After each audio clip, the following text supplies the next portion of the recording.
Če je bil to slučaj ali pa nevedenje, ni moč več po sestanku med predsednikom vlade, prejšnji teden Mariboru in organizatorji, reči, da predsednik vlade in s tem tudi pristojni minister ni bil informiran in seznanjen s pravimi številkami.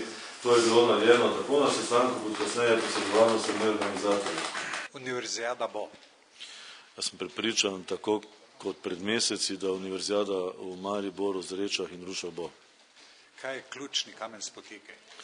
Jaz mislim, predvsem želja pristojnega ministra Lukšiča, da odgovornost za to ponovno prevali v državni zbor, kar se meni zdi popolnoma nepotrebno. Torej, nič se ni spremenilo od zadnje obravnave in podpore temu projektu, kar bi narekovalo ponovno obravnavo.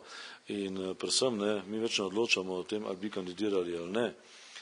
SUSA je s podporo tako vlade kot parlamenta kandidirala, skupaj s partnerskimi mesti v tej kandidaturi uspela in od tukaj dalje je potrebno samo realizirati obveznosti, ki so bile takrat, torej, bom rekel, sprejete in dogovorjene.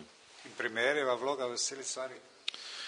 Ja, upam, da bo predsednik vlade ugotovil, kako pomemben projekt je ne sama univerzijada kot prireditev, ampak univerzijada kot zagon, kot projekt, razvojni projekt za Maribor in regijo in v tem smislu si predstavljamo njegovo podporo kot tisto, ki je popolnoma vmesna temu projektu.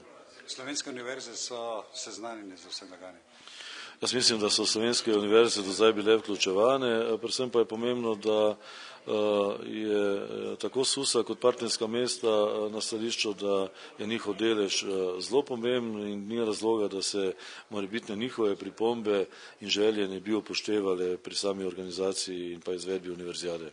Kaj bi kot občan Maribora sporočili ministru Lukšiču?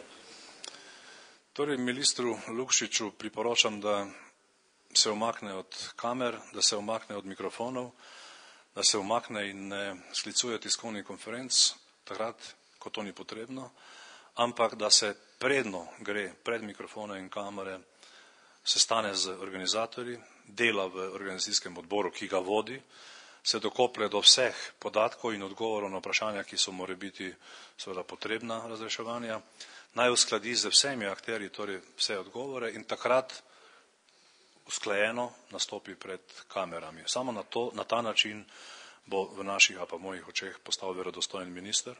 Bo minister v mojih očeh, ki ne bo delal to iz preračunljivosti, ampak bo delal na podlagi dejstev in bo v mojih očeh postal tudi verodostojen. In zaradi tega ga pozivam torej, da se umakne pred javnostjo in da takrat, ko bodo vse te številke in vsi ti podatki in vse ti elementi te univerzijade znani, takrat pove, kakšna je prava slika univerzijade. In kaj bi mu rekli kot politik politiko?